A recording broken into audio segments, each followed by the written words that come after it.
Hello YouTube, it's your boy the Melody back again with another banger. Like, subscribe, share your thoughts about this video. I got admission and was to study computer science. This guy was the first person I sat in class with when I started attending classes. He was quiet, reserved, and you could tell this guy is an introvert. I was just there to attend classes and go back to the house. So after lectures, I left and we didn't even exchange number that day. But fast forward to 2 weeks later, we got to sit down again on the same seat for another lecture. We bonded so well this day and we exchanged contact. We became friends and best of friends. He's an Igbo guy while I am a Tiv guy. We were schooling in Benue State, but he told me he was from Enugu State. Because of how we bonded so well, he told me to pack out and live with him. His parents are a little bit wealthy and he had a 2-bedroom flat. So I was like, for a jam bite, 100-level student to have a 2-bedroom flat. And we were sharing rent with my friend for a self-contained. I better move in with this guy, because that was coming on a platter of gold for me. I needed space too. After like 1 month of living with my roommate, I told him I needed to pack. I'm moving in with my best friend, and I moved in with my best friend. Do you know how you bond so well with somebody that you can't explain the feelings behind it? That was how I and this guy bonded. It was like we knew each other from way back. He was my blood brother or something. Most of the times, people don't even believe that we met in school in 100 level. We lived together, studied for exams together, and we're almost together like all the time. The only time you come to the house and you don't see me, maybe I've gone to see my girlfriend, and my girlfriend comes to the house most at times because my house is spacious and a little bit better than her self-contained. So we always have time and space better in my house than her house. So I don't even go to her house, maybe just once in a while. This guy was my go-to guy. He was from a wealthy background. His parents always sent him money. Even though I don't know his parents, he just showed me pictures on his phone.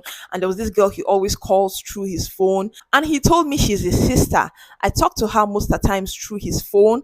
But then at times I call her through my phone because I collected her number. And I fine girl normally. We chat on WhatsApp. I've never been to his house, his family house at Enugu. But he always comes to mind. He always, in short, most of the weekends or like short breaks, he spend it in my family house at Makodi. Do you know what it means by my guyest guy? Chibuzo was my guyest guy. I never saw this as a problem, but I've never been to his house. The only family I know him with was his sister. And another thing was that Chibuzo never traveled back home for holidays. He was always in school and he would tell you his parents are not around. They traveled outside of the country. There's no one at home. If he should go back home, who will he stay with? His only sister is with their auntie in Lagos. So he'll always tell you most of his sister's holidays is always in Lagos because their parents are normally not around. They travel most of the holidays and the sister travels to Lagos. So what will he go to Lagos to go and do? Their auntie in Lagos and him, no, they blend like that. So he can't travel to her place. It's better he stay back in school. That continued till we graduated from school. And the day of our FYB, I was waiting for his family to like show up. I was expecting them to come up for him, but no one did. Even his sister that he always talks about did not come. After our graduation party, I told him we needed to talk. And I told him, Bobo, tell me the truth. What is the problem? Why is it you don't like going home? I've never seen your parents. What is it? That was when he told me that he has sinned against his parents and humanity and he can't go back home. That he has done something serious that his parents will never forgive him. That even though they said they will never forgive him, they said they will still sponsor his education to make sure he graduates from school. And that is when they are going to wash their hands of him. As a good friend, I told him no, for what? God forbid.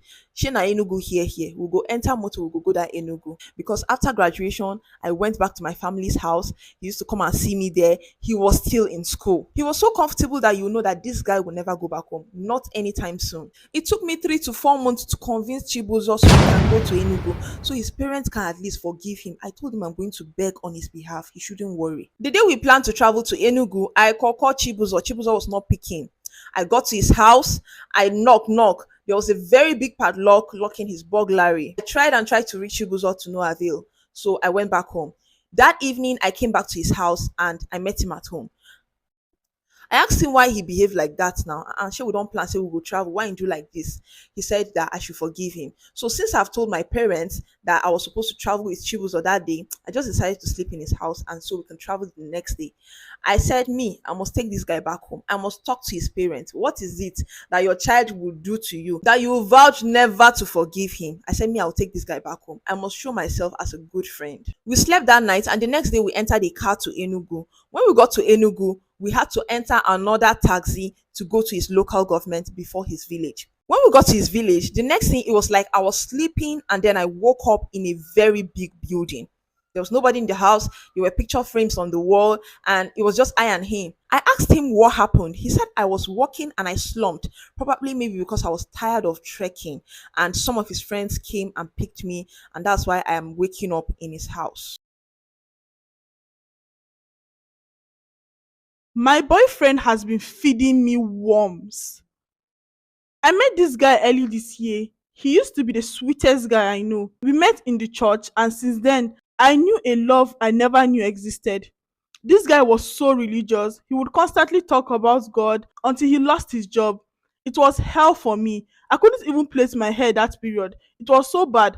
After a while, my boyfriend went to ghost on me and everyone else, including his family. At first, we all thought he was kidnapped or even dead until he reached out to us to stop looking for him and told me he didn't want a relationship with me anymore. I was so devastated that period. Months later, he contacted me and came to my doorstep to beg. I still loved him, so I agreed. He claimed it was the aggression and depression from losing his work. This man came back a lot richer than he left. I was so happy that our life was getting back to place. But it became very strange fast. Anytime I mentioned God, he would get very angry. He also stopped going to the church and stopped me from going to the church too.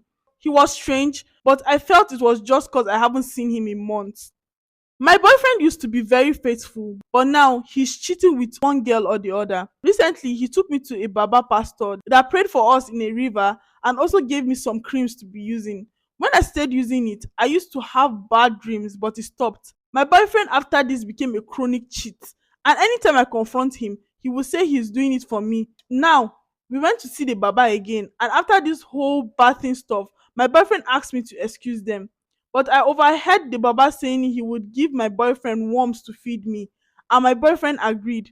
On our way back, I confronted my boyfriend on what I heard the Baba say, and he got really upset, saying, "Why did I go to overhear them? And if I don't eat the worms, I will die because it will stop the ritual." I got so scared and I cried every night. He then told me it will all be over and that he was sleeping around with girls not to cheat on me, but to use them as rituals too. He also told me by December I'll stop eating worms. The most painful part is I'm always broke, and he claims he can't give me money until the ritual is over.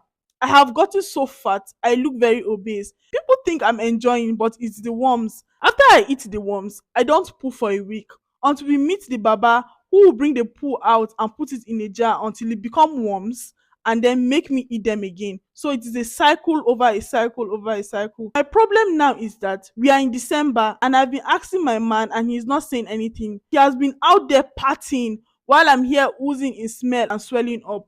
I'm so scared. I don't know what to do. I don't want to die. Please, what do you suggest I do? I'm in the comment section.